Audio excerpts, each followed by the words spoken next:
Back house ఇచ్చేదిగా చూడండి minister గారు sir, collector sir. Back house అనేది ఇంపార్టెంట్ సార్. రైతులకు ప్రతి ఒక్క రైతు ఏదన్నా మన తోటకాల సత్వాలు మంచిగా చెడ్డ పెట్టాలంటే బ్యాక్ హౌస్ అనేది బాగా నిలబడిపోయింది సార్. గత ప్రభుత్వంలో కూడా చాలా వెనుకబడిపోయినాం సార్. బ్యాక్ హౌస్లో చాలా వెనుకబడిపోయినాం. అందుకే ఇప్పుడు కొత్తగా ప్రభుత్వం వచ్చింది కదా, మీరన్నా దానిపైన రైతులకు కొంత న్యాయం చేయాలని కూడా కోరుతున్నాం. అట్నే కాకుండా మేడం, హార్టికల్చర్ సంబంధంగా రైతులకు ఈ సీనా చెట్టు, ముదురు చెట్టు ఉంటాయి మేడం, దానికి సంబంధించిన కత్తెరలు, రంపాలు ఇచ్చారు మేడం. దానికి కూడా మీరు ప్రభుత్వం దృష్టి తీసుకపోతే అవి కూడా ఈ రైతులకు ఎక్కువ ఉపయోగపడేది అయ్యాయి మేడం. రైతు ఎవరు కూడా ఇప్పుడు ఎక్కువ బంక తెగులు వచ్చి చాలా చెట్లు చనిపోతున్నాయి మేడం. 4-5 సంవత్సరాలు కూడా ఒక పసిపిట మాది 6 సంవత్సరాలు 7 సంవత్సరాలు చుట్టూ సాగుతాం మేడం. మేము సాగినా కూడా 10 ఏళ్ళకి చుట్టూ చనిపోతుంది. అందుకే దానిపై మీరు కూడా ఒక టెస్టింగ్ చేసి ఇంతకుముందు కూడా మేము మీటింగ్లో చెప్తూ వచ్చినాం. ఇప్పుడు కూడా దీనికి సంబంధించి రైతులకు ఏమైనా ఉండేది కూడా ఇది పాలక పక్షం, అధికార పక్షం అనుకోకుండా కూడా అందరూ న్యాయం చేయాలి. కొత్త కలెక్టర్ గారికి అయితేనేమి, మన ఎమ్మెల్యేలకు అయితేనేమి, ఎంపీ గారికి అయితేనేమి, ఎమ్మెల్సీలకు అయితేనేమి, అందరూ కూడా ఈ జిల్లా తరఫున జిల్లా కూడా ముందు పోవాలని కూడా కోరుతున్నాం మేడం. తప్పకుండా ఇది సహకరించాలని కూడా కలెక్టర్ గారి దృష్టికి, మంత్రి దృష్టి కూడా తీసుకుపోతున్నాం మేడం. గౌరవ సభ్యులు వాళ్ళే ఒప్పుకున్నారు. గత ప్రభుత్వంలో ప్యాక్ హౌస్లు అయితేనే, బర్రెలకు ఇచ్చే షెడ్లు అయితేనే 5 సంవత్సరాల్లో నిర్వీర్యం అయిపోయినాయి. 2019 ముందు ఇచ్చిన షెడ్లకైతేనే, మిగతా దాళ్లకు గత ప్రభుత్వంలో రైతులు కష్టపడి తాళి తాకట్టు పెట్టి కట్టిన గో సంరక్షణ షెడ్లకు కూడా డబ్బులు లేని పరిస్థితి ఉంది రాష్ట్ర ప్రభుత్వంలో పోయిన 5 సంవత్సరాలు. ప్యాక్ హౌస్ల విషయానికి వస్తే వాళ్ళే ఒప్పుకున్నారు. ఇప్పుడు ముందు ప్రభుత్వం మీద అట్లీస్ట్ ఈ ప్రభుత్వం అన్న ఇవ్వని తప్పకుండా రైతులకు సంబంధించి ప్యాక్ హౌస్లు అయితేనే, పులివెందుల, అలాగే ఎక్కడైతే చీనీ తోటలు, మామిడి తోటలు ఎక్కువగా పండిస్తూ ఉంటారో అలాంటి వాళ్ళకి ప్రొటెక్షన్గా లాస్ట్ మా ముఖ్యమంత్రి వర్యులు, మా నాయకులు ఇక్కడ పర్యటించినప్పుడు చాలామంది రైతు సదస్సులు పెట్టి అడిగారు. దానికి కూడా ఈ ప్రభుత్వం చర్యలు తీసుకుంటుందని చెప్పాం. హార్టికల్చర్ను తప్పకుండా కడప కేంద్రంగా, అలాగే అన్నమయ్య జిల్లా, మా పక్కలో ఉన్న మదనపల్లి, పీలేరు నియోజకవర్గాలు ఎక్కడైతే ఉద్యానవన శాఖ పంటలు ఎక్కువ పండిస్తారో అక్కడ అన్ని విధాల చర్యలు తీసుకునేదానికి ప్రభుత్వం సిద్ధంగా ఉంది. గత ప్రభుత్వం కంటే ఇంకా మేలు చేస్తే మంచిదే. మనం ఆయన అడిగిన క్వశ్చన్లోనే ఉంది ఆన్సర్. చెప్పండి, ఆయన రగన్ ఉన్నాడు, ఆయన నాకు కూడా 20 ఏళ్ళ నుంచి తెలుసు. ఆయన అడిగిన క్వశ్చన్లోనే ఉంది ఆన్సర్. ఆయనే చెప్పాడు కొంచెం వెనకపాటు పడినామని ఆయన మాటల్లో చెప్పినాడు. రికార్డులలో ఉంటుంది కదా, ఇది అయిపోయిన తర్వాత రాండి కూర్చొని చూద్దాంలే. ఏం లేదు బ్రహ్మాండంగా అన్న. అట్లయితే మా ప్రాంతంలో మీరంతగా రైతుల గురించి మాట్లాడుతున్నారు కదన్నా, ఆవులకు పల్లెలు, అదే మేము కూడా రైతులు షెడ్లు వేసినారు. 2019 ప్రభుత్వం వస్తా అంటే పాత షెడ్లకు ఒకదానికన్నా బిల్లు ఇచ్చినారన్నా చెప్పండి. ఆ రైతులే కదా ముందు వాళ్ళే, మళ్ళీ మీ తరఫున 5 సంవత్సరాల నుండి వాళ్ళే కదా. మామిడి చెట్లకు మామిడి చెట్లు ఓకే, మీరు మామిడి చెట్లు మాట్లాడి, నేను కూడా రైతులకు బర్రెలు, ఆవులు, ఎనుములు ఉండేది వాళ్ళకే కదా. అంటే మీరు అన్ని చేసినామంటే పాత చేసిన బిల్లులు కూడా ఇవ్వలేదు. ఇచ్చినారు, మామిడి చెట్లకు ఇచ్చినారు, అన్ని చెట్లకు సబ్సిడీ ఇచ్చినారు గత ప్రభుత్వము. బ్రహ్మాండంగా ఇచ్చినారు. ప్రతి ఒక్కరికి పడింది. ఆఖరికి టమోటా. ఒక్క నిమిషం. పులివెందుల ప్రాంతంలో ఇంటగ్రేటెడ్ కోల్డ్ స్టోరేజ్ చైన్ అంటే బనానా ఫార్మర్స్ని దృష్టిలో పెట్టుకొని దృష్టికి తీసుకెళ్ళడం జరిగింది. ఇది మీరు దీని విషయం మంత్రి గారు ప్రభుత్వంలో మాట్లాడి దానికి కూడా అది దిగువ అవకాశం వచ్చేటట్టు నిరుపయోగంగా పెట్టడం జరిగింది. గతంలో జరిగిన అనేక సమావేశాల్లో కూడా వైద్యాధికారుల దృష్టికి, జిల్లా కలెక్టర్ గారి దృష్టికి తీసుకొని రావడం జరిగింది. వాళ్ళు రెడీ చేస్తామని చెప్పడం జరిగింది. కానీ రెడీ చేసే లోపలనే ప్రభుత్వాలు కూడా మారడం జరిగింది. కనీసం ఇప్పుడైనా సరే ఆ పరికరాల దుస్థితి ఏమి, దాని పరిస్థితి ఏమి ఒకసారి పరిశీలించి, రాజంపేట ఏరియాలో, అదేవిధంగా రైల్వే కోడూరు ఆ ప్రాంతాల్లో కిడ్నీ రోగులు చాలా మంది ఉన్నారు. వాళ్ళకి డయాలసిస్ సెంటర్ పెడితే రాజంపేటలో చాలా ఉపయోగకరం ఉంటుంది. దయచేసి ఇప్పుడైనా కూడా నిర్లక్ష్యాన్ని వదిలి ఆ కోట్లాది రూపాయలు పెట్టి తెచ్చిన పరికరాలను ప్రజలకు ఉపయోగంలోకి తీసుకువచ్చేందుకు చర్యలు తీసుకోవాలని చెప్పి కలెక్టర్ గారిని, వైద్యాధికారులు విజ్ఞప్తి చేస్తాను. దయచేసి దాని మీద దృష్టి పెట్టండి. అడిగినప్పుడు ఆ రోజు చెప్పడం జరిగింది. ఆ రోజు జిల్లా వైద్యాధికారులు కూడా అక్కడ తొందరలోనే ప్రారంభిస్తామని, కానీ ప్రారంభించడం కూడా జరిగింది. డయాలిసిస్ జరుగుతూ ఉంది. ఇంకా కూడా చుట్టుపక్కల ప్రాంతాల వారికి కూడా అందరూ అన్ని ప్రాంతాల నుంచి కూడా రావడం జరుగుతూ ఉంది. అది పూర్తిగా ఇంకా కూడా మెరుగైన సేవలు అందించాలని కూడా హెల్త్ డిపార్ట్మెంట్ కోరుతుంది. ఈ నెల రోజుల్లో కొత్త ప్రభుత్వం వచ్చింది కాబట్టి మరి అలాంటి పరిస్థితి, మీ వైద్య సిబ్బంది ఎవరు గ్రామాలలోకి వెళ్ళడం లేదు. వాళ్ళు ఒకవేళ వెళ్ళినా కానీ హాస్పిటల్ పరిధిలో ఒక ఫ్లెక్సీ పట్టుకొని తిరిగి వాళ్ళు ఫోటోలు ఇచ్చి వస్తూ ఉంటారే తప్ప గ్రామాలలోకి వెళ్ళి మళ్ళీ రోగులను వాళ్ళు చూసి వారికి మరి మందులు ఇవన్నీ సక్రమంగా ఇవ్వడం లేదనేది మా మండల ప్రజలు మా దృష్టికి తీసుకొచ్చారు. ఇప్పుడు మామూలుగా పింఛన్స్కు మీరు సదరన్ సర్టిఫికేట్ ఇస్తున్నారు. అర్హత ఉన్నటువంటి వాళ్ళకి ఇవ్వడంలే, అర్హత లేనటువంటి వాళ్ళకి మాత్రం మీరు ఇస్తున్నారు. అది ఇమీడియట్గా యాక్షన్ తీసుకోండి. అది ఈ ఒక నెక్స్ట్ వచ్చే సర్వసభ సమావేశానికి కదా బోగస్ ఎవరు ఇచ్చినారో వాళ్ళ మీద క్రిమినల్ చర్యలు కూడా తీసుకోవాలా. ఒకరికి క్రిమినల్ తీసుకుంటే నెక్స్ట్ ఇయర్ తప్పు చేయకుండా ఉంటారు. డాక్టర్ లేదు సార్, మొన్న ఒక డాక్టర్ని వేశారు, ఆమె మళ్ళీ రెగ్యులర్ పోస్టింగ్ వచ్చి ఆమె వెళ్ళిపోయిందని అన్నారు సార్. అసలు మహిళలు చాలా ఇబ్బంది పడుతున్నారు సార్. మాకు ఒక సూపరింటెండెంట్ కూడా మహిళా డాక్టర్ డాక్టర్ మల్లేశ్వరి గారు అన్నారు, ఆమె జనరల్ మెడిసిన్, ఆమె సిజరీన్లు కూడా స్టార్ట్ చేసింది సార్. బట్ బయట పోతే దాదాపుగా 50,000 60,000 ఖర్చు అవుతుంది అందరికీ. బట్ అక్కడే చేసే అవకాశం ఉంది, ఆ డాక్టర్ లేక చేయడం లేదు సార్. ఒకటి అదొకటి. తర్వాత ఎక్స్రే యూనిట్ పెట్టారు సార్, డిజిటల్ ఎక్స్రే గారు లాస్ట్ గవర్నమెంట్లో ఎంపీ గారు తెప్పించారు. కాకపోతే దాన్ని ఆపరేట్ చేయడానికి ఆపరేటర్ లేడు సార్. ఈ రెండు చేశాను సార్ వేంపల్లి సిఎస్సికి. దర్యాప్తు చేస్తారా లేకపోతే ఓవరాల్ కడప జిల్లాలోనే మొత్తం సర్టిఫికేట్స్ అని వెరిఫై చేస్తామన్నారా? అన్ని సర్టిఫికేట్స్ వెరిఫై చేస్తాం టోటల్. అంటే మళ్ళీ అందరినీ లగ్దాలందరినీ మళ్ళీ ఏరియా హాస్పిటల్కి పిలిపిస్తారు? అందరినీ రిమ్స్కి పిలిపించి టీము మొత్తము మాకు సెకండరీ హెల్త్ డాక్టర్స్ని కానీ అందరినీ కూడా అక్కడ పూల్ చేసి ఎవరెవరైతే రీఅసెస్మెంట్కి వస్తున్నారో వాళ్ళందరినీ స్టార్ట్ చేసినారు. మన ప్రోగ్రామ్ నోటీసులు ఇచ్చారు అందరికీ? స్టార్ట్ చేశాం సార్, ఆల్రెడీ జరుగుతుంది. మేడం, గత సంవత్సరంలో విద్యార్థుల సంఖ్య ఎలా ఉంది, ఈ సంవత్సరం విద్యార్థుల సంఖ్య ఎలా ఉంది వైఎస్ఆర్ జిల్లాలో కానీ అన్నమయ్య జిల్లాలో కానీ? గతంలో పుస్తకాలు తర్వాత బుక్స్ అన్నీ కూడా సకాలంలో అందుతున్నాయా? ఈ సంవత్సరం అందినాయా? ఇంకా ఏమన్నా ఇవ్వాల్సినవి ఉన్నాయా? అలాగే మంత్రివర్లకు నమస్కారాలు తెలియజేస్తూ, సార్ గతంలో అమ్మఒడి కింద ఫస్ట్ జూన్లోనే మనం 15,000 రూపాయలు గత ప్రభుత్వం ఇచ్చేది సార్. కానీ ఇప్పుడు కొత్త ప్రభుత్వం వాళ్ళు ఇంట్లో ఎంతమందికి ఉంటే అంతమందికి కూడా మనం ఆ పథకం వర్తింపజేస్తామని చెప్పారు. స్కూళ్ళు ప్రారంభమైనాయి. ఎప్పటి నుంచి ఆ పథకం మీరు అమలు చేయబోతున్నారు కొద్దిగా తెలుసుకోవాలని sir. Thank you sir. So తల్లికి వందనం అనే కార్యక్రమం ఇన్స్పిరేషన్ వచ్చేసి జగన్మోహన్ రెడ్డి గారు గతంలో ప్రవేశపెట్టినటువంటి అమ్మఒడి కార్యక్రమం. సో మీరు సూపర్ 6లో ఉన్నటువంటి పెన్షను మొదటి రోజే ఇచ్చారు. అమ్మఒడి మాత్రము తర్వాత రైతు భరోసా పథకం, దాంట్లో మీకు ఏదైనా పేర్లు ఉండొచ్చు ఈ ప్రభుత్వానికి, అవి మాత్రం దానికి గైడ్ లైన్స్ లేవు, ఇంతవరకు ఇవ్వలేదు. అంటే పెన్షన్ ఏమో 1వ తారీఖు ఇచ్చడంలో అంతర్యమేమి, ఇవి ఎందుకు ఇవ్వలేదు? పెన్షన్ అనేది జీతం అనేది 1వ తారీఖు లేకపోతే 2వ తారీఖులలో ఖచ్చితంగా అందరికి ఎలా అయితే ఇచ్చారో జీతాలు కావచ్చు పెన్షన్లు కావచ్చు. ఇది మన తల్లికి వందనం అకాడమిక్ ఇయర్ అనేది ఆల్రెడీ స్టార్ట్ చేయడం జరిగింది. సో ఎంతమంది పిల్లలు ఉంటే అంతమందికి ఇస్తాను అని చెప్పినప్పుడు మరి దానిపైన ఏమన్నా గైడ్ లైన్స్ ఇచ్చారా? లేకపోతే మీరు ఏమన్నా సర్వే చేసి ఎంతమంది పిల్లలు ఉన్నారని ఏమైనా తెలుసుకున్నారా? లేకపోతే స్కూల్ స్టార్ట్ అయ్యి ఆల్మోస్ట్ 1.5 month అయితే. సో దానిపైన ప్రభుత్వం కావచ్చు, కలెక్టర్ గారు కావచ్చు, లేకపోతే మీరు కావచ్చు, ఏదన్నా మీకు గైడ్ లైన్స్ వచ్చింటే చెప్పాలనేది ఫస్ట్ క్వశ్చన్. సెకండ్ క్వశ్చన్, స్కూల్లో మిడ్ డే మీల్స్ పెడుతూ వస్తున్నారు. పూర్తిగా గత ప్రభుత్వంలో ఉండే వాళ్ళను తీసేశారు. సరే ప్రభుత్వం మారింది, తీసేసుకోవచ్చు అనేది ఎక్కడ లేదు కానీ తీసేశారు, ఓకే వాటెవర్. కానీ చాలా సబ్స్టాండర్డ్ ఫుడ్ స్కూళ్ళల్లో ఇవ్వడం జరుగుతుంది. తర్వాత గతంలో ఉన్నటువంటి మెనూ కూడా సరే మీరేమైనా కొత్త మెనూ అన్న ఇచ్చి ఏమైనా ఫాలో చేస్తారంటే ఆ మెనూ కూడా ఇచ్చింది లేదు, కోడిగుడ్లు లేవు, చిక్కీ లేదు, ఏమీ లేదు. అవన్నీ పక్కకు పెడితే మేము మా నాయకుడు వచ్చినప్పుడు రిమ్స్ హాస్పిటల్కి వెళ్తే వేరే ఒక పేషెంట్ని పరామర్శించడానికి అక్కడ కాజీపేట మండలంలో 60 members సబ్జెక్ట్ కండిషన్ అండి, అంటే కాజీపేట ఏదైనా కరెక్ట్గా తెలియదు కానీ 60 మంది పిల్లలు మిడ్ డే స్కూల్స్లో భోజనం తిని అతిసారం అంటే ఫుడ్ పాయిజనింగ్తో హాస్పిటల్లో ఉండడం జరుగుతుంది.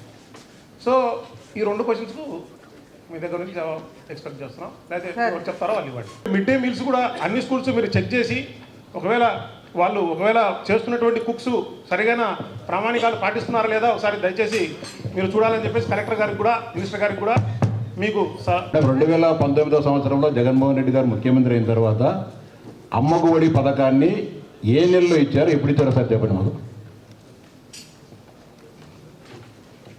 అమ్మకు ఒడి 15,000 కాదు 14,000 ఇచ్చినారు, మళ్ళీ తర్వాత 13,000 చేసినారు. 15,000 ఇవ్వలే పిల్లల తల్లుల అకౌంట్లకి 13,000 14,000 ఇచ్చినారు. 2019 సంవత్సరంలో జగన్మోహన్ రెడ్డి గారు జూన్ 2వ తారీఖున ప్రమాణ స్వీకారం, జూన్ 2 ఏప్రిల్ అదే నెలలో అమ్మఒడి ఇచ్చారా, తర్వాత ఇచ్చారా? ఒకసారి మీరు రికార్డులు చెప్తారా సభ్యులకు?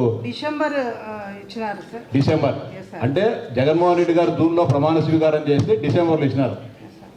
చంద్రబాబు నాయుడు గారు ప్రమాణ స్వీకారం చేసి కొత్త ప్రభుత్వం ఏర్పడి ఇంకా 1 నెల రోజులు కాలే. ఒక క్యాబినెటే కావడం జరిగింది. విధి విధానాలు ప్రభుత్వంలో ఉన్న ఆర్థిక పరిస్థితిని పట్టుకొని దాన్ని బట్టి ఎప్పుడు దేన్ని అమలు చేస్తారని చెప్పి చెప్పడం జరుగుతుంది ప్రభుత్వం. మేము చెప్పిన మేనిఫెస్టోలో కానీ లేకుంటే తెలుగుదేశం ఎన్డీఏ మేనిఫెస్టోలో కానీ మొట్టమొదటిగా అధికారం చేపట్టిన మొట్టమొదటిలోనే మార్చి ఏప్రిల్ మే 3 నెలల నుంచి 3,000 కొత్తగా పెంచే, అంటే గతంలో మాదిరి 250 పెంచుకోకుండా ఒకటేసారి 1000 రూపాయలు పెంచి 7,000 రూపాయలు చంద్రబాబు నాయుడు గారి సారథ్యంలో ఇవ్వడం జరిగింది. సూపర్ 6 పథకాలకు సంబంధించి విధి విధానాలు తయారు చేయడం జరుగుతుంది. గతంలో కంటే మెరుగైన విధంగా ఎంతమంది అయితే పిల్లలు ఉన్నారో వాళ్ళందరూ కూడా ఇవ్వడం జరుగుతుంది. దయచేసి 2019లో డిసెంబర్ అనేది కరెక్టే కదా? ఓకే, 2019లో డిసెంబర్ ఇచ్చిండొచ్చు. అప్పుడు భారతదేశంలో కనీవిని ఎరుగని రీతిలో it was never ever in the history of India. 2019లో కరోనా వాళ్ళు ఎవరో చెప్పారు. Let me complete then you can please stop. 2019లో 2వ తారీఖున జగన్మోహన్ రెడ్డి గారు ప్రమాణ స్వీకారం చేసి అదో నెలలు ఇచ్చిండాలి అమ్మకు అమ్మఒడి. ఒక విషయం అండి, లెట్ మీ కంప్లీట్ దెన్ మీరు ఇచ్చినట్టు మేము ఈనాడు చెప్తే ఎట్లా? మీరు అదే నెలలో జూన్ నెలలో మీరు ప్రమాణ స్వీకారం చేసి ఇచ్చింటే మీరు మమ్మల్ని ప్రశ్నించాలా, లేకుంటే ఊరికి ఆత్మశుద్ధి పరిణిందని చెప్పి ఊరికి మాట్లాడాలంటే జడ్పీటీ గారు మీరు ఆ నెలలో ఇచ్చినారా? మీరు జూన్ నెలలో ముఖ్యమంత్రిగా జగన్మోహన్ రెడ్డి ప్రమాణ స్వీకారం అదే నెలలో స్కూల్ తెచ్చినారు, మీరు ఇచ్చినారా? మీరు ఇచ్చినట్టే మేము ఇచ్చాము, మమ్మల్ని ప్రశ్నించండి. సెలెక్ట్. ఓకే, భారతదేశంలో ఎప్పుడు కూడా కన్నీ విని ఎరగని రీతిలో ఏ రాష్ట్రంలోనూ కూడా లేనటువంటి పథకం అమ్మఒడి పథకం. సో దానికి ఆయన రూపొందించారు, టైం పట్టిండొచ్చు. మీరు అమ్మఒడి పథకాన్ని ఎంతమంది ఉంటే అంతమందికి ఇస్తామంటారు. మీ దగ్గర ఆల్రెడీ నాకు తెలిసి మీ దగ్గర కావచ్చు, లేకపోతే డిస్ట్రిక్ట్ అథారిటీస్ దగ్గర కావచ్చు, ఖచ్చితంగా ఎంతమంది పిల్లలు చదువుకుంటున్నారు అనేది ఉండిటాయి. సో ఇదేం కొత్త పథకం కాదు. జగన్మోహన్ రెడ్డి గారికి అప్పుడు ప్రవేశపెట్టినప్పుడు భారతదేశంలోనే ఇది కొత్త పథకం, కానీ it is not today. So MLC గారు దయచేసి మేమందరం కూడా తల్లిల తరపున అడుగుతున్నా తప్ప, నా జెడ్పీటీసీగా నాకు తెలుసు ప్రభుత్వం వచ్చింది ఇప్పుడే, కాబట్టి కొంచెం టైం పట్టచ్చు. కాకపోతే ఎప్పుడు ఇస్తారు అని గౌరవంగా మేము అడుగుతున్నాము. ఓన్లీ అంది అంటే ఈ ఆంధ్ర రాష్ట్రంలో లేకపోతే మన కడప జిల్లాలో ఉన్న తల్లుల తరపు నుంచి నేను ఈరోజు ఈ జెడ్పీ సమావేశంలో ఆధార్ కార్డులో వయసు తక్కువ ఉంటుంది, ఫిజికల్గా వాళ్ళు దాదాపు 70-65 ఇయర్స్ ఉంటాయి. వాళ్ళు అనర్హులుగా పెన్షన్కు పరిగణింపబడతా ఉంది సార్. వాస్తవంగా వాళ్ళ పరిస్థితి ఎట్లుందంటే చాలా దీన స్థితిలో ఉండరు. 2014-19లో ఫిజికల్గా వాళ్ళు 65-70 సంవత్సరాలు కనుక ఉంటే పొద్దుటూరులో ఒక స్పెషల్ క్యాంప్ పెట్టి వాళ్లకు వయో ధృవీకరణ పత్రం ఇస్తే వాళ్ళను వాళ్ళ వయో ధృవీకరణను బట్టి పెన్షన్లు శాంక్షన్ చేయడం జరిగింది సార్. అలాంటి వాళ్లకు మీరు ఏదైనా స్పెషల్గా మళ్ళీ ఒక క్యాంప్ ఏదన్నా ఏర్పాటు చేసి వారికి వయో ధృవీకరణ పత్రం ఇస్తే ఓఏపీ పెన్షన్ వచ్చేదానికి అవకాశం ఉంటుంది. అలాంటి వాళ్ళు చాలామంది గ్రామాలలో వాళ్ళకు వయసు అయితే 65-70 ఉంటాయి, ఆధార్ కార్డులో చూస్తే 54-52 అట్లా ఉన్నాయి. స్పెషల్గా ఈ క్యాంప్ ఏదన్నా ఏర్పాటు చేసే అవకాశం ఉంటే చెప్పండి సార్. ఇప్పుడు మీరు పెన్షన్ 1వ తారీఖున 99% పంచారు అని చెప్పారు, వెరీ గుడ్. తర్వాత 7,000 రూపాయలు పంచినారు, ప్రామిస్లు పెట్టుకున్నారు, వెరీ గుడ్. అయితే గత ప్రభుత్వంలో వాలంటీర్ల ద్వారా పెన్షన్ పంపిణీ చేసేవారు. ఇప్పుడు వాలంటీర్ల పరిస్థితి ఏమిటి అంటే దాని గురించి ఎటువంటి ఏమీ చెప్పుకోకుండా వాలంటీర్ల గురించి తర్వాత సచివాలయ సిబ్బందితో పెన్షన్ పంపిణీ చేస్తున్నారు. సో కలెక్టర్ గారు కావచ్చు లేదా మినిస్టర్ గారు కావచ్చు, అసలు వాలంటీర్ల భవిష్యత్తు ఏమిటి అనేది దయచేసి మీరు చెప్పాలని కోరుతున్నాం. ఇంకొకటి ఏంటంటే సచివాలయ స్టాఫ్ ఖచ్చితంగా వాళ్ళు ఒక గ్రేడ్ 2నో గ్రేడ్ 3నో ఇఫ్ ఐఎమ్ నాట్ రాంగ్ ఆ ఎంప్లాయీస్ వాళ్ళు. సో వాళ్ళ చేతుల మీదుగా మీరు పొద్దున్నే పెన్షన్ అనేది పంపిణీకి పంపిస్తే వాళ్ళ జాబును తగ్గించినట్టు అవుతారు. అంటే ఏ పనైనా ఎవరైనా చేయొచ్చు గవర్నమెంట్లో, దానికి కాదని చెప్పడం. వాలంటీర్ అనేవారిని ఒక ముఖ్య పాత్ర ఏంటంటే పెన్షన్ పంపిణీ చేయడం అనేది ఒకటైతే, రెండోది ఎవరికి అంటే వాలంటీర్ ద్వారా అందరికీ కూడా పన్ను పలికేదానికోసం, అంటే టీడీపీ వాడు కావచ్చు, బీజేపీ గారు కావచ్చు, వైసీపీ కావచ్చు, ఎవరన్నా కానీ ఉన్నప్పటికీ వాలంటీర్ ద్వారా పని చేయించుకున్నారు కాబట్టి అన్ని లక్షల పథకాలు, అన్ని లక్షల పెన్షన్లు గతంలో వచ్చినాయి. సో దయచేసి ఇప్పుడు అంత గొప్పగా పనిచేసినటువంటి వాలంటీర్ కరోనాలో కూడా బ్రహ్మాండంగా వాళ్ళు పనిచేశారు. సో వాళ్ళ జీవితం ఏమిటి? దగ్గర 2,30,000 మంది ఉన్నారు. వాళ్లకు 10,000 రూపాయలు జీతం ఇస్తామని చెప్పారు. అంటే సార్కి ఇది పెన్షన్ టాపిక్ పైనే వాలంటీర్లు ఇస్తున్నారు కాబట్టి లింక్ కాబట్టి అడగాల్సి వస్తుందండి. మిమ్మల్ని అడగట్లేదు, కలెక్టర్ గారిని తర్వాత మినిస్టర్ గారిని అడుగుతున్నాం. సో ఇప్పుడు వాళ్ళ జీవితం పరిస్థితి ఏమిటి అనేది మిమ్మల్ని అడుగుతున్నాం. 10,000 రూపాయలు జీతం చేస్తామని చెప్పారు, ఇప్పుడు 5,000 రూపాయలు గతంలో ఉన్నాం. వెరీ గుడ్, 10,000 ఇస్తే మంచిది అనుకున్నాం, కానీ 10,000 ఇప్పుడు ఏంటి, వాళ్ళ జీవితమే ప్రశాంతంగా అయిపోయింది. సో తప్పకుండా వాళ్ళ గురించి మీరు అడ్రస్ చేస్తారు, అడ్రస్ చేయాలా, మీరు ఖచ్చితంగా వాలంటీర్ల గురించి ఒక మాట మాట్లాడాలని కలెక్టర్ గారికి మంత్రి గారికి సవినీయంగా విజ్ఞప్తి చేస్తారు. సోదరులు సభ్యులు గతంలో ఎప్పుడూ లేని విధంగా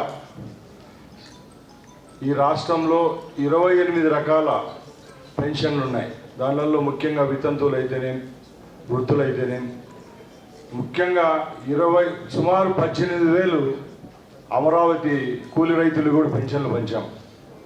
ఎక్కడ ట్రాన్స్పరెన్సీగా ఎక్కడ ఎవరు దాని మీద ఏ పేపర్లో కానీ మీడియాలో కానీ ఎక్కడ కామెంట్ రాలేదు.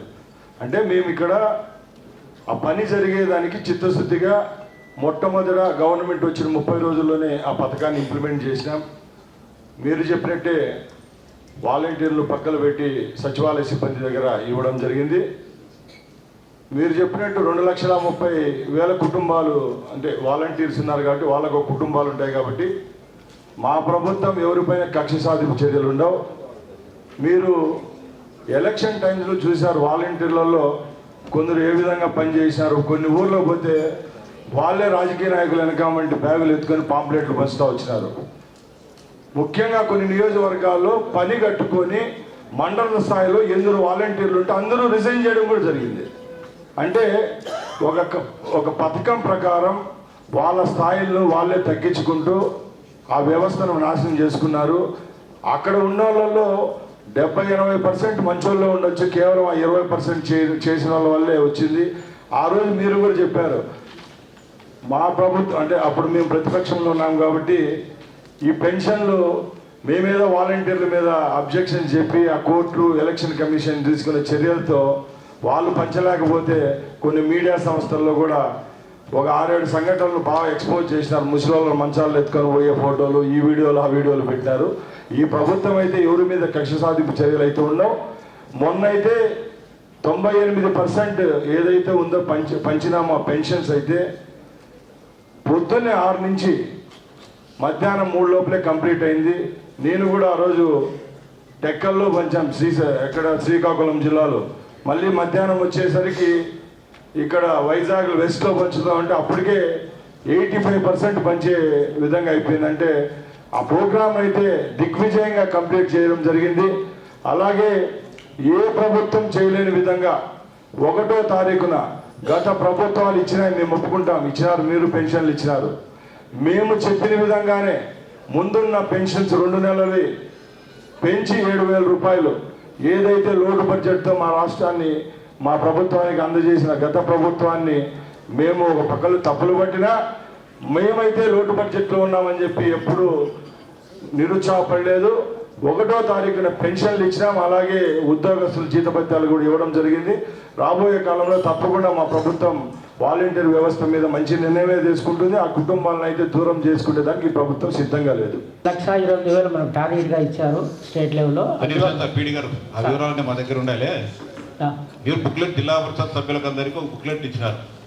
పులివెందుల నియోజకవర్గంలో మొత్తం మంజూరైన ఇల్లు 19,634, రిజిస్టర్డ్ 18,107 ఇల్లు ఇచ్చినారు.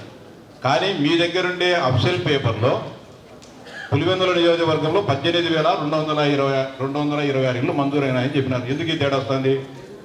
1,000 ఇల్లు మీరు తేడా చెప్తున్నారు. మీరు జిల్లా పరిషత్లో ఇచ్చిన దానికి, నేను ఆర్టీఐ కింద మీరు అడిగిన దానికి ఇచ్చిన సమాచారానికి 1000 ఇల్లు తేడా చెప్తున్నారు. ఎందుకు ఆ తేడా వస్తుంది? సార్ అవి ఇరెజిబుల్ ఉంటే వాటిని కట్టెలు పెట్టి చేయడం జరిగింది సార్, అందువల్ల ఆ తేడా సార్. సరే, దాంట్లో కానీ మళ్ళీ ఇంకోటి ఉంది, రిజిస్టర్డ్ కానీ 18,107, 3 రకాలైన అంకెలు ఉన్నాయి మీ దగ్గర. ఏది వాస్తవం? సార్ ఇప్పుడు ఫైనల్ ఫిగర్స్ నేను చెప్తా సార్. 850 సార్, మనం ఇక్కడ 858. మీరు ఇచ్చినది 18,220 ఇచ్చి నాకు 2 రోజులు అప్పుడు ఇచ్చిండ్రా సార్. ఇప్పుడు లేదు సార్, 2 రోజులు సార్ నాకు ఇచ్చి మీరే నెలగానే 2 రోజుల కిందంటే మీరు ఇచ్చింది సార్. అవును సార్, ఇది ఇచ్చింది 2 రోజుల కిందంటే కదా మాకు ఇచ్చింది బుక్లెట్. దీంట్లో ఎందుకు మీరు తప్పుడు సమాచారం చెప్తున్నారు? ఇది జిల్లా పరిషత్ మీరు ఇచ్చిన సమాచారం, సభ్యులకు ఇచ్చిన సమాచారము. దీనికి ఇండ్లు మంజూరైన ఇప్పుడు కాదు, ఈ సంవత్సరం కాదు, 2022లో 2023లో మంజూరైనాయి. దానికి దీనికి ఎందుకు తేడా వస్తాయి? నెంబర్ సార్ అదే సార్ ఇనెలిజిబిలిటీ తీసేసినా కాబట్టి సార్ ఎప్పుడు ఇనిజిబిలిటీ తీసేస్తారు? నువ్వు మంజూరు అయ్యేటప్పుడు ఇనిజిబిలిటీ తీసేస్తావు. సార్ ఇనిజిబిలిటీ ఎక్కడమే మీది తప్పు. కలెక్టర్ గారు, పులివెందుల పట్టణంలో 8,402 ఇళ్ళు మంజూరు చేశారు జగనన్న దాంట్లో. ఏ రోజైనా మీరు ఒక లబ్ధిదారుని ఒక పెన్షన్ ఇవ్వాలన్నా, ఒక రేషన్ కార్డు ఇవ్వాలన్నా కానీ 6 స్టెప్ వ్యాలిడేషన్ కానీ నవశకం యాప్లో చేస్తారు. పులివెందుల పట్టణంలో మీరు ఇండ్లు మంజూరు చేసేటప్పుడు 6 స్టెప్ వ్యాలిడేషన్ కానీ లబ్ధిదారుడు అది కూడా అనర్హుడా అని చెప్పి ఒక్క నిమిషమైన ఎవరైనా పరిశీలించినారా? 8,402 ఇళ్లలో ఈ ప్రాంతానికి 18 సచివాలయాల పనికి సంబంధం లేని వాళ్ళకు మీరు మంజూరు చేసినారు. వేరే ఊరోళ్ళకు చేసినారు, భార్యకు భర్తకు చేసినారు, ఇన్కమ్ ట్యాక్స్ కట్టే వాళ్ళకు చేసినారు. 100 మంది ఆల్రెడీగా ఎగ్జిస్టింగ్ ఇల్లుండే గృహాలుండే వాళ్ళందరూ కూడా మంజూరు చేసినారు. నేను ఇప్పుడుగా 1 సంవత్సరం కిందట మీ దృష్టికి తీసుకొచ్చిన. అప్పుడు కలెక్టర్ గారి దృష్టికి, పులివెందుల మున్సిపల్ కమిషనర్కి, అయ్యా తప్పు చేస్తున్నారు, మీరు అనవసరంగా మీరు ట్రాప్లో పడద్దు, ఇది రికార్డెడ్. ఇప్పుడు కనుక 100 సంవత్సరాల తర్వాత అయినా కూడా ఈ రికార్డు ఇట్టే ఉంటుందని చెప్పినా కూడా మీరు ఇడకోకుండా 8,402 ఇల్లు మంజూరు చేసినారు. ఇది మీరిచ్చే డబ్బు కాదు, నేను ఇచ్చే ప్రజల మనీ. దీని ఎందుకు గారు ఇప్పుడు ఎందుకు అంత అధ్వానంగా లబ్ధిదారులు ఎంపిక చేయాల్సి వచ్చింది మీకు? ఎందుకు జాయింట్ కలెక్టర్ గౌతమి గారికి కానీ, మున్సిపల్ కమిషనర్ నరసింహారెడ్డి గారి మీకు అందరికి ఎందుకు అంత తప్పు తెలిసినా కూడా తెలియక తప్పు చేయొచ్చు? నేను మీకు డేటా సార్ చెప్పి చూపించిన. ఈవెన్ సార్ ఆధార్ నెంబర్ కానీ బేకో కూడా కానీ ఇచ్చేసారు. ఆధార్ నెంబర్ కూడా వేయలే 8,000 కొన్ని దాంట్లకు దూరు ఎక్కడ ఇతర జిల్లాలకు తీసుకొచ్చి ఆధార్ కార్డులు కొట్టి 6 స్టెప్ వ్యాలిడేషన్లు చేస్తూ సార్ 8,000 ఇల్లు చెక్ చేయమని చెప్పి గౌరవ ముఖ్యమంత్రి గారు 2వ తారీఖు ఇచ్చినారు, ఆదేశించినారు. ఇప్పుడు 9వ తారీఖు వచ్చింది, 7 రోజులు అయింది. దాని గురించి అతిగతి లేదు సార్. 8,000 మంది లబ్ధిదారులు అర్హులా కాదా అనేది 3 రోజుల్లో 10 మంది మీరు డిజిటల్ లైసెన్స్ మీ దగ్గర పెట్టుకుంటే తేలిపోతుంది సార్. ఇప్పుడు మేమే పేదలకు లేకుంటే వ్యతిరేకం కాదు. దీని మీద ఎంత త్వరగా సార్ కలెక్టర్ గారు మీరు త్వరగా తీసుకొని దీని మీద నిర్ణయం తీసుకోవాలి సార్. దీని మీద కమిటీ హౌసింగ్ వాళ్ళ దగ్గర స్టాఫ్ లేదు సార్, వాళ్ళ దగ్గర స్టాఫ్ లేదు, వాళ్ళ దగ్గర అవుట్ సోర్సింగ్ చాలా ఏజ్డ్ పర్సన్స్ ఉన్నారు, కంప్యూటర్ పైన సిస్టమ్ పైన నాలెడ్జ్ ఉండదు, వాళ్ళ దగ్గర లాగిన్స్ కానీ ఉండవు. మీరు జేసీ గారిని దీన్ని త్వరగా తీసుకొని ఎంతమంది లబ్ధిదారులు ఒరిజినల్ లబ్ధిదారులు ఎవరున్నారు లేరనే దానిపైన ఒక నిర్ణయం తీసుకొని ప్రభుత్వానికి పంపండి సార్ ప్లీజ్. ఏపీఐసి ఉందండి మన కొప్పర్తిలో, దాని ముందర లేఅవుట్ ఇచ్చారు, శివాజీ నగర్ లేఅవుట్. దాని తర్వాత అక్కడ ఆర్చ్ వచ్చిందని చెప్పేసి ఆ లేఅవుట్ను క్యాన్సిల్ చేసేసారు. సో ఫర్దర్గా నేను కానీ మా ఫాదర్ ఎక్స్ఎమ్మెల్యే గారు కావచ్చు ఇదే సభలో ఎన్నోసార్లు వాళ్ళకి హౌస్ కోసం రిక్వెస్ట్ చేయడం జరిగింది. అంటే వాళ్ళకి పట్టాలు ఇచ్చారు, but now they don't have the land.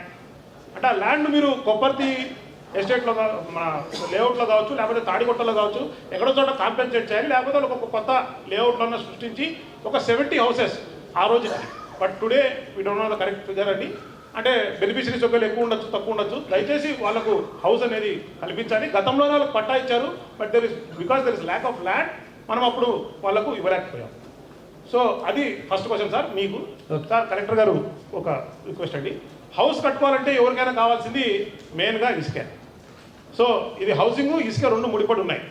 గత ప్రభుత్వంలో ఇసుక అనేది మన స్టాక్ యార్డ్లలో పెట్టి ఈవెన్తో కోడ్ ఉన్నప్పటికీ కూడా హౌసింగ్ వాళ్ళు కూపన్ ఇస్తే ఇసుక అనేది అక్కడి నుంచి తీసి వాళ్ళకి ఇచ్చేవారు. సో అది గత ప్రభుత్వంలో చేసేవారు. ఇప్పుడు మీరు అదే స్టాక్ యార్డ్లలో నుంచి ఇసుక అమ్ముతున్నారు.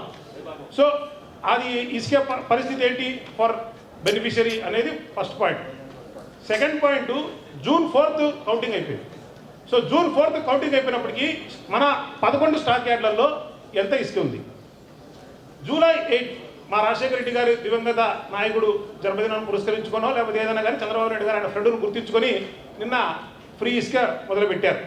So July 8. సో July 8కి అంటే June 4th మా ప్రభుత్వం అంటే కౌంటింగ్ అయిపోయింది. ఆ 34 డేస్ అప్పుడు ఎంత స్టాక్ ఉన్నింది, ఈరోజు స్టాక్ మీరు స్టార్ట్ చేస్తున్నప్పుడు స్టాక్ వెళ్తుంది. దయచేసి because you are the head for the sand giving committee కాబట్టి మీరు దయచేసి దాని గురించి చెప్పాలి. So 1 minute sir, further more question. So ఒకటి శాండ్ ఆ రోజు క్వాంటిటీ ఎంత ఉంది, నిన్న స్టార్ట్ చేస్తున్నప్పుడు క్వాంటిటీ ఎంత ఫస్ట్. సెకండ్ థింగ్, ఇప్పుడు బెనిఫిషరీ పరిస్థితి ఏంటి? ఎందుకంటే అక్కడ నుంచి స్టాక్ యార్డ్ నుంచి ఇచ్చేవాళ్ళు, సో ఇప్పుడు మరి వాడు ఇప్పుడు అక్కడ నుంచి కొనుక్కోవాలా అనేది సెకండ్ పాయింట్. థర్డ్ పాయింట్ వచ్చేసి ఒక్కొక్క రీచ్లో ఒక్కొక్క రేట్ పెట్టడం జరిగింది. మా కమలాపురం సంబంధించి తీసుకుంటే 340 rupees is the lowest, very good. కానీ మీరు మన జిల్లాలో తీసుకుంటే 450 rupees to 500 rupee per ton అనేది ఉంది. సో గత ప్రభుత్వంలో 8,750 రూపీస్ చలాన్ కట్టి ట్రాన్స్పోర్ట్ ఛార్జ్ ఇస్తే అంటే ఎనీవేర్ బిట్వీన్ కడపకి అంటే from Kamalapuram or from Siddavatam ఎక్కడి నుంచి తీసుకున్నా కానీ ఫ్రమ్ 12,000 రూపీస్ నుంచి అరౌండ్ 15,000 రూపీస్ వరకు గతంలో ఒక టిప్పర్ అంటే 20 మెట్రిక్ టన్స్ గతంలో వచ్చేది. కానీ ఈరోజు ఉచిత ఇసుక అన్నారు. ఉచిత ఇసుక అని చెప్పేసి మీరు అక్కడ నుంచి ఇప్పుడు మీరు ఏదైతే ఇప్పుడు కమలాపురం నుంచి 340 రూపీస్ 350 రూపీస్ తీసుకుంటే 11,000 రూపీస్ వరకు పడుతుంది. ఎందుకంటే 20 మెట్రిక్ టన్స్ 7,000 అవుతుంది, ట్రాన్స్పోర్ట్ ఛార్జ్ 4,000 రూపీస్ అవుతుంది కాబట్టి 11,000 వరకు పడుతుంది. అక్కడ నుంచి తెచ్చుకుంటే తక్కువ. మీరు ఇప్పుడు సపోజ్ సిద్ధవటంలో జ్యోతి అనే ఒకటి ఉందండి, అక్కడ నుంచి మీరు రైల్వే పొడుగు పోవాలన్నా కానీ అంటే ఎండ్ ఇంకా మీరు తిరుపతి వరకు పోవాలంటే అక్కడ వరకు రీచులు లేవు. సో అక్కడ మీకు మరి పరిస్థితి ఏంటి, ట్రాన్స్పోర్ట్ ఛార్జ్ పెరిగిపోతుంది. అంటే గత ప్రభుత్వంలో కంటే ఇప్పుడు ఎక్కువ రేట్ పడుతుంది. సో మన జిల్లా పరిస్థితి అదనుకుంటే మీరు పేపర్లో చూస్తే అంటే అడగచ్చు అనుకుంటే 1,300-1,400 రూపాయల టన్ను కూడా ఉందని చెప్పేసి పేపర్లో చూస్తున్నాం. అంటే మన జిల్లాలో అయితే కాదు, బట్ ఒక్కొక్క దగ్గర ఒక్కొక్క రేట్ ఎందుకు. సో ఇప్పుడు టీడీపీ వాళ్ళు చెప్తున్న ప్రకారం ఉచిత ఇసుక టీడీపీ వాళ్ళకు మాత్రమే, ప్రజలకు మాత్రం ఇసుక సంకటం అనే పరిస్థితిలో ఉందని చెప్పేసి మీకు తెలియజేసుకుంటూ దయచేసి కలెక్టర్ గారు మీరు ఈ 3 పాయింట్లకు మీరు జవాబు చెప్పాలండి. ఓకేనండి, థ్యాంక్ యూ. అంటే 4వ తారీఖు ఎంత క్వాంటిటీ ఉందన్నది నాకు ఐడియా లేదు కానీ బట్ నిన్నటికైతే 3,67,000 టన్స్ తోటి మనం స్టార్ట్ చేశాము. ఇప్పుడు మీరు చెప్పింది ఏంటంటే ఇందులో మనకి ఎక్స్ప్రెషన్ కాస్ట్ అలాగే అక్కడి నుంచి మనకి ట్రాన్స్పోర్ట్ కాస్ట్ కూడా ముందే వర్కౌట్ చేయడం జరిగింది. తర్వాత మనం మరి అక్కడ హ్యాండ్లింగ్ ఛార్జెస్ కూడా ఒక మెషిన్ అది పెట్టుకోవాలి కాబట్టి హ్యాండ్లింగ్ ఛార్జెస్ మనం ఒక ఏజెన్సీని మనం ఫైనలైజ్ చేసుకోవాలి కాబట్టి ఏజెన్సీకి ఇవ్వాల్సిన మినిమం ఇవన్నీ వర్కౌట్ చేసి ఆ రీచ్ నుంచి మన స్టాక్ పాయింట్ ఎంత డిస్టెన్స్లో ఉందో ఆ డిస్టెన్స్ తగినట్టుగా వర్కౌట్ చేయడం జరిగింది. అయితే ఇందులో మీరు చెప్పినట్టుగా కొన్ని దగ్గర ఎక్కువ యాక్సెస్ ఉండొచ్చు, బట్ మన దగ్గర రీజనబుల్గానే ఉందన్నది నా అభిప్రాయం. బట్ ఇప్పుడు మీరు ఒకసారి చెప్పారు కాబట్టి మన దగ్గర ఉన్న 11 స్టాక్ పాయింట్స్లో కూడా నేను మరొకసారి చూస్తాను. సార్ ఇది సభ్యులు అడిగినట్టు ఈ ప్రాబ్లం అయితే ఉంది సార్. ఇది మీతో నిన్న కూడా మాట్లాడాం కదా, గత 3 నెలల నుంచి జిల్లా వ్యాప్తంగా అయితే కండక్టర్ కొడుతుందని చెప్పి ఎక్కడ ఇన్స్టలేషన్ జరగడం లేదు. నిజమే కదా? యాక్చువల్గా గత 5 సంవత్సరాల్లో సార్ సభ్యుల దృష్టికి కూడా తీసుకొని పోతాను. నిజంగా రైతు ఎవరైతే బోరు వేసుకొని ఉన్నారో వాళ్ళు 3 ఏళ్ళ నుంచి లైన్ కోసం ట్రాన్స్ఫార్మర్ కోసం వెయిట్ చేస్తున్నారు సార్. గత ప్రభుత్వంలో ఏమైందంటే ఇంకా వాళ్ళు అప్లికేషన్ పెట్టని స్టేజ్లోనే వాళ్ళ ఇళ్ళ కాడికి వచ్చి వైర్లు ట్రాన్స్ఫార్మర్లు బిగించిన సంఘటనలు జరుగుతూ వచ్చినాయి. ఈరోజు ఈ సభ్యులంతా అడిగేదానికి ఏంటంటే సమస్యకు కారణం ముందు చేసిన పనులే. 5 సంవత్సరాల నుంచి జరిగింది తంతు ఇదే జరిగింది. మా నియోజకవర్గాల్లో అయితే రాజకీయంగా కొన్ని దానిలోనే రాజకీయ నాయకులు ఇన్వాల్వ్ కావాలా ఇట్లా ఇష్యూస్లో, గవర్నమెంట్ విషయం, రైతుల విషయంలో మరీ పక్షపాతంగా. ఒక అతను బోర్ వేసిండాడు, ఎప్పుడో 2 నెలలకు మామిడి తోటలు 4వ బోరు 5వ బోరు వేస్తాడంటే ఆ ట్రాన్స్ఫార్మర్ పెట్టినారు. ఒక రైతు 3 సంవత్సరాల నుంచి వెయిటింగ్ చేసినా 100 రూపాయలు చలానా కట్టింటాడు, హాస్పిటల్కి డబ్బు కట్టింటాడు, వాళ్ళకి ట్రాన్స్ఫార్మర్ వెళ్ళిన పరిస్థితి అయితే గత 5 సంవత్సరాలు చాలా ఉన్నాయండి. మీరు అది గమనించాల. టోటల్ వెయిటింగ్ లిస్ట్ ఎంత ఉంది చెప్పండి 2 జిల్లాల్లో కలిపి? 890 ఉంది సార్. ఇంకా 2816కు ఇంకా మనకు 1300 కిలోమీటర్ల కండక్టర్ కావాలి సార్. కండక్టర్ కొరత ఎందుకు వచ్చింది? మీరు ముందు కూడా మీరే కదా ఎస్సీ గురించి, అప్పుడు ఇట్లా ఇచ్చారా? అట్లా ముందైతే చాలా జరిగింది సార్. ఇప్పుడైతే అందరూ వెయిటింగ్లో ఉన్నారు. మీరు ఎంత తొందరగా, నేను కూడా నిన్న మంత్రిగా అడిగాను సార్, ఏదైనా ప్రయారిటీ లిస్టుగా ఒక 6-7 మంది రైతులు గట్టిగా అడుగుతా అంటే మండలానికి 2 బిగేయండి సార్. గవర్నమెంట్ వచ్చి 3 నెలలు 30 రోజులు అయిందని చెప్పాను మీకు. దయచేసి మీ సీఎండి గారికో పైన అధికారులతో మీరు మాట్లాడి తప్పకుండా అతి త్వరలో ఇచ్చేటట్టు చూడండి సార్. ప్రయారిటీ లిస్ట్ మెయింటైన్ చేయండి. ఒకవేళ మేము ఎమ్మెల్యేలమో మంత్రులమో రాసినా కూడా మాకు 20% రిజర్వేషన్ పెట్టండి. దాంట్లో 80% రైతులు ఎవరైతే వస్తారో వాళ్ళకి ట్రాన్స్పరెన్సీగా చేయండి. రైట్. పాపం సొల్యూషన్ ఇవ్వలేదు మీరు. ఆర్డబ్ల్యూఎస్ డిపార్ట్మెంట్ రిక్విజిషన్ పెట్టింది ఎస్పీడీసీఎల్కు, వాళ్ళు వేసిన బోర్కు ట్రాన్స్ఫార్మర్ ఇవ్వమని చెప్పి. ఆ ట్రాన్స్ఫార్మర్ ఇవ్వమని చెప్పి వాళ్ళు రిక్విజిషన్ పెట్టాక డబ్బులు కట్టలేదని చెప్పి ఎస్పీడీసీఎల్ వాళ్ళు అంటున్నారు. సో ఒక క్లియర్ ఇన్స్ట్రక్షన్ ఇవ్వండి బిట్వీన్ 2 గవర్నమెంట్ డిపార్ట్మెంట్స్. ఒకటేమో గవర్నమెంట్ డిపార్ట్మెంట్, ఒకటేమో ప్రభుత్వ కార్పొరేషను. నిదానంగా గవర్నమెంట్ డబ్బులు వాళ్ళకి శాంక్షన్ చేసినప్పుడు లేకుంటే వాళ్ళ ఖాతాలో పడినప్పుడు డిస్కమ్కు చెల్లిస్తారు. ఇవి ఆమె అడిగింది కూడా జెన్యున్ ప్రాబ్లం, తాగునీటికి సంబంధించింది. కాబట్టి ఇటువంటి విషయాల్లో తాగునీటి సరఫరాకు సంబంధించిన విషయాల్లో ఎటువంటి తాత్సారం లేకుండా వాళ్ళు రిక్విజిషన్ పెట్టిన వెంటనే పవర్ సప్లై కనెక్షన్ ఇచ్చే విధంగా మరి మీరు ఇన్స్ట్రక్షన్స్ ఇవ్వవలసిందిగా మిమ్మల్ని మనవి చేస్తాము.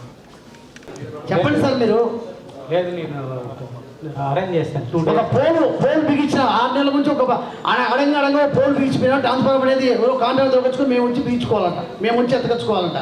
లేదు అవసరం లేదు. అప్పుడైతే మీ కాంట్రాక్టర్లు మీరు ఇచ్చిన కాంట్రాక్టర్లు ఉన్నారు చూడండి, లిస్ట్ ది బయటికి. ఆ కాంట్రాక్ట్తో పర్లేదు. ఇప్పుడు మేము అడిగేది ఆ ప్రభుత్వం, ఇప్పుడు మీ ప్రభుత్వం అడుగుతున్నాం మేము. అప్పుడు కాంట్రాక్ట్ మా ప్రభుత్వంలో శాంక్షన్ చేసిందన్నా, మా ప్రభుత్వంలో శాంక్షన్ చేసింది. శాంక్షన్ చేయలేదు లేదు, శాంక్షన్ చేసింది.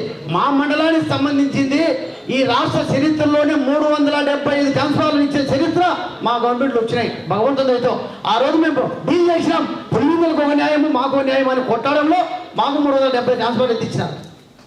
మేము ఆ రోజు కూడా ప్రతిపక్షంలో అడిగినాం, పులివెందులకు అయితే సార్ ఇన్ని ఎత్తిస్తున్నారు, మాకు ఎందుకు ఎత్తిలేదని. అవుతూ మా రవేణ కూడా మా మీద అన్నారు, మీ కాన్షియన్స్ చూసుకో, మా కాన్షియన్స్ ఎందుకు అన్నాడు. అది కాదన్నా, అందరం రైతులమే, అందరం రైతులకు సంబంధించిందే. అందుకే తప్పకుండా ఇప్పుడైనా మీరు ఒక 4-5 రోజుల్లో పోయింది డ్రింకింగ్ వాటర్, అది సమస్యలు వస్తాయి పల్లెల్లో. ప్రభుత్వం మారింది. ప్రభుత్వం మారినప్పుడు మీరు ఎందుకు బోర్ బిగించినారు, అవన్నీ ఎందుకు చేసినారు, మీరు ఎందుకు నీళ్ళు వదలలేదనే సమస్య వచ్చినప్పుడు ఒక సర్పంచ్ గాను, ఎంపీపీ గాను, ఒక ఎంపీటీసీ గాను సమాధానం చెప్పాల్సిన బాధ్యత మాకుంది. గ్రామాలలో చిచ్చు పెట్టాకండి. పార్టీలు మారినాయి. గ్రామాల్లో డిపార్ట్మెంట్ కూడా, రెవెన్యూ డిపార్ట్మెంట్ అయితేనేమి, ఏ డిపార్ట్మెంట్ కూడా సమస్యలు లేకుండా చేయండి సార్ తప్పకుండా. ఎందుకంటే సమస్యలు వస్తాయి. ఎక్కడా లేదన్నా, ఇంతవరకు అధికారులు బదిలీనే చేయాలి 30 రోజుల్లో. మీరు గవర్నమెంట్ లోకి వచ్చిన ఫస్ట్ రోజులో ఇచ్చినారు, 100 మందిని మార్చిపారు. అధికారిని కూడా మార్చలేము. సమస్యలు పెట్టేదే ఫ్రెండ్లీ గవర్నమెంట్ మాది. దాన్ని మీరు దృష్టి మేము చేసింది మేము చేసుకుంటే మా కర్మ 340 తెచ్చినారంటాను. ఒక ట్రాన్స్ఫార్మర్ రాని దానికి ఇంత బాధపడితే ఎట్లా చెప్పు. ట్రాన్స్ఫార్మర్ వచ్చిందన్నా, ట్రాన్స్ఫార్మర్ ఛాన్స్ లేదు, బిగిమని అడుగుతున్నాం. ట్రాన్స్ఫార్మర్ రాలేదని లేదు, ట్రాన్స్ఫార్మర్ బిగిమని అడుగుతున్నాం మినిస్టర్ గారు. అది ఒక్కటి దయచేసి బిగిని. ఊళ్ళో గ్రామాల్లో పార్టీ మారినప్పుడు సమస్యలు వస్తాయి కదా, అది ఒక్కటి చేయమంటారు. కాబట్టి మేము కూడా రిక్వెస్ట్ చేస్తాం.